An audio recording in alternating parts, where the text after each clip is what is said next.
Pourquoi il est important pour toi de finir cette licence et passer cet examen? C'est important parce que le temps joue contre nous et qu'on veut toujours forcément avoir donc du coup le diplôme qu'on souhaite pour après trouver, enfin en tout cas espérer trouver le métier qu'on souhaite. C'est le schéma classique quoi, on va dire. Mais et c'est l'idéal. Mais bon, après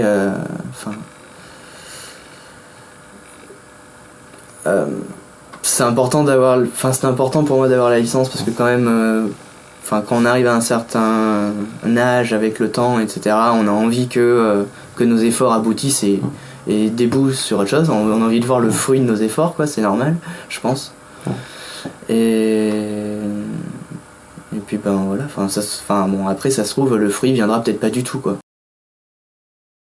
Et puis après les métiers au final quelquefois aussi c'est peut-être les idées parce que c'est pas pour autant qu'on a le diplôme qu'on veut avec le métier qu'on veut qu'après derrière on a aussi une vie épanouissante et une vie intéressante derrière. Tu as parlé 2 fois de la question de l'âge. Tu te sens déjà trop vieux? Tu dis que le temps passe? Oui, disons que moi j'aurais aimé le faire avant en fait. J'aurais aimé. T'as quel âge maintenant? J'ai 25 ans. Ah oui, j'ai 25 ans. Et c'est vrai que j'aurais aimé avoir réglé ces questions-là avant mes 25 ans, oui, ça c'est sûr. Je voulais travailler dans l'informatique au départ, donc j'ai fait un bac STG GSI, informatique, puis j'ai continué avec un BTS, donc informatique, où j'ai fait 1 an et demi sur 2 ans parce que j'ai arrêté par overdose. Et après, il a fallu se reconvertir et je me suis demandé qu'est-ce que j'aimais faire à part l'informatique, etc. Qu'est-ce qui me plaisait. Donc je me suis porté sur l'histoire et puis voilà, et puis j'ai fait fac d'histoire et là je suis en licence 2e année d'histoire à Limoges. Ok. Quand tu parles d'overdose dans ton BTS informatique, est-ce que tu peux décrire un petit peu ce qui se passait, comment tu le ressentais?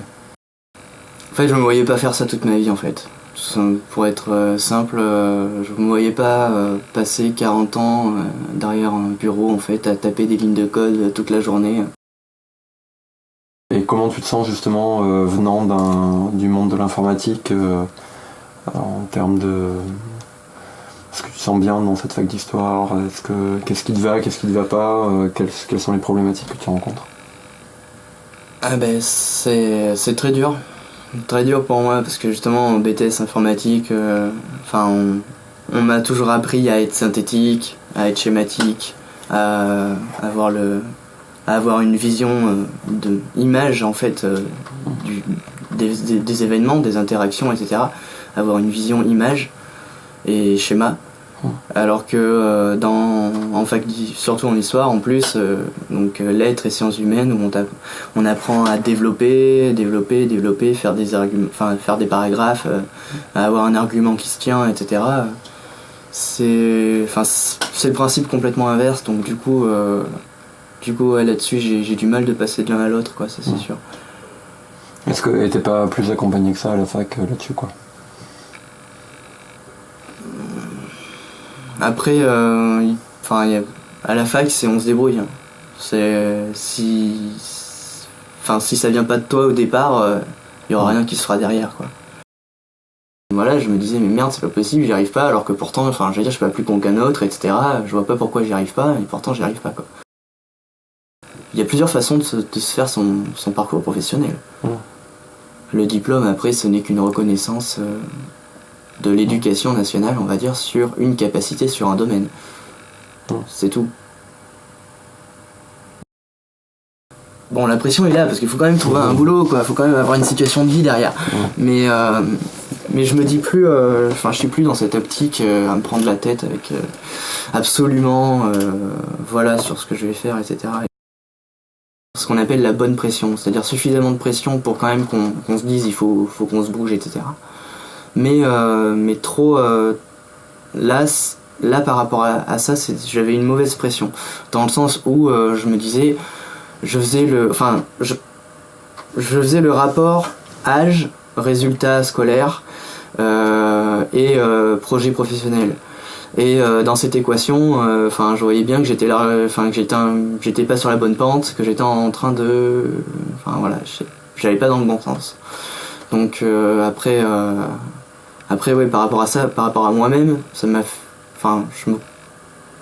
c'est valorisant pour moi, on va dire, aussi de relativiser par rapport à, on va dire, à cet échec entre guillemets, dans le cursus scolaire.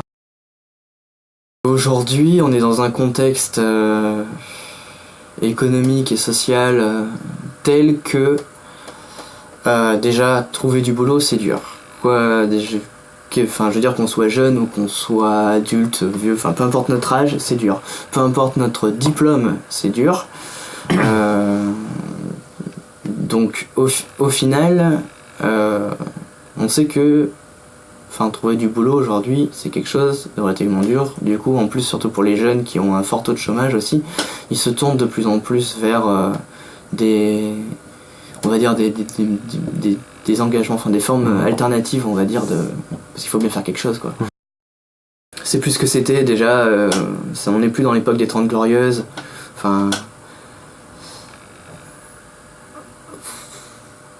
Puis même aussi, je pense que plus ça va, plus je vois avec ce qui se fait aussi dans le monde qu'il y a une autre forme aussi de vie qui est peut-être possible. Instauré là, tout récemment, un SMIC à vie, c'est-à-dire que, il suffit d'être citoyen de ce pays pour toucher 800 € par mois, par exemple. Donc là, on voit bien que après, ils ont aussi des services publics conséquents et qui vont avec aussi. Donc il y a aussi ce côté-là que nous on n'a pas. Mais on voit bien que là, pour le coup, on rentre dans une démarche de vie qui est complètement différente de ce qu'on nous propose aujourd'hui avec la consommation de masse, avec toujours acheter, toujours aussi ce raisonnement par rapport au mérite, que si tu trouves pas de travail c'est parce que t'es un feignant et que tu le veux pas, ou que si tu as pas réussi tes études c'est parce que t'es un moins que rien. Ça ce sont des choses qu'on entend encore aujourd'hui, quoi. Ça c'est une tendance qui existe depuis maintenant des années et des années, qui est loin d'être jeune en tout cas, qui est loin d'être nouvelle. C'est le principe du self-made man, quoi. C'est le principe du travail au mérite. C'est le principe de la valorisation du travail. Alors, oui, c'est bien quand ça marche. Quand ça marche pas, après, le problème, c'est que c'est que les gens qui n'y arrivent pas sont vus maintenant comme des losers, des perdants, c'est des gens on vaut mieux pas avoir dans son équipe. C'est un peu comme, tu vois, quand il y a deux capitaines dans une même classe, et il faut faire deux équipes, et puis chacun choisit à tour de rôle. Alors forcément, les meilleurs sont pris au début, et puis ceux qui sont un peu moins bons dans ce sport-là, ou un peu plus flou, un peu moins sportifs, etc., sont forcément pris à la fin, quoi. On se pose plus aussi la question de pourquoi on le fait aussi. C'est-à-dire que il y a des personnes qui vont par exemple faire ce travail-là parce qu'elles en ont profondément envie et qu'elles ont envie de faire avancer les choses sur ce terrain-là. Mais si c'est juste pour travailler, pour gagner plein d'argent et se payer une belle bagnole, avoir une belle maison, et puis avoir une situation de vie, avoir de l'argent, ne plus savoir qu'en faire. Si au final tu ne sais pas quoi en faire, c'est que quelque part il y a un problème. On devrait pas en fait troquer notre temps de vie, ou on va dire notre temps de bonheur pour qu'on compte de l'argent, quoi. Ça devrait être l'inverse. On devrait troquer de l'argent pour avoir du temps de bonheur, pour avoir des temps de vie partagés, quoi. Avec la mondialisation et de plus en plus les pays qui ont tendance à aller aussi vers cette tendance-là, souvent c'est des pays, on voit bien, ils peuvent pas faire ce qu'ils veulent parce qu'ils ont enfin voilà, ils sont plus dans une démarche, on va dire, de construction du futur. Enfin, ils construisent plus le futur de leurs citoyens en fait. Ils gèrent juste leur propre économie. Pour le moment, ils font juste que gérer. Au final, on se retrouve devant un discours qui dit par exemple, vous les salariés français, vous nous coûtez trop cher, vous râlez tout le temps, il y a trop de paperasse, c'est trop le bordel, etc. Mais parce que ces gens-là se posent aussi en rapport avec la Chine, avec l'Europe de l'Est, avec la Roumanie, avec tous les autres pays qui savent très bien que s'ils vont là-bas, ils vont pouvoir payer le salarié à 2 euros, qui va pouvoir travailler 20 heures sur 24 sans rien demander, que s'il ouvre sa gueule, et de toute façon il est viré parce que derrière il y en a d'autres, il y a tellement de chômage que de toute façon derrière il n'y a pas de problème pour retrouver. Et tant que ça sera comme ça pour un patron, il aura aucun problème quoi.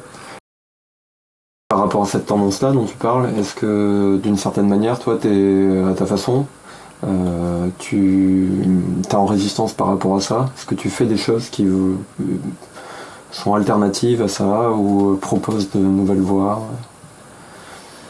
Ou pas, hein, c'est pas une obligation. Hein. Je veux dire, déjà c'est assez dur de le penser, de le conceptualiser.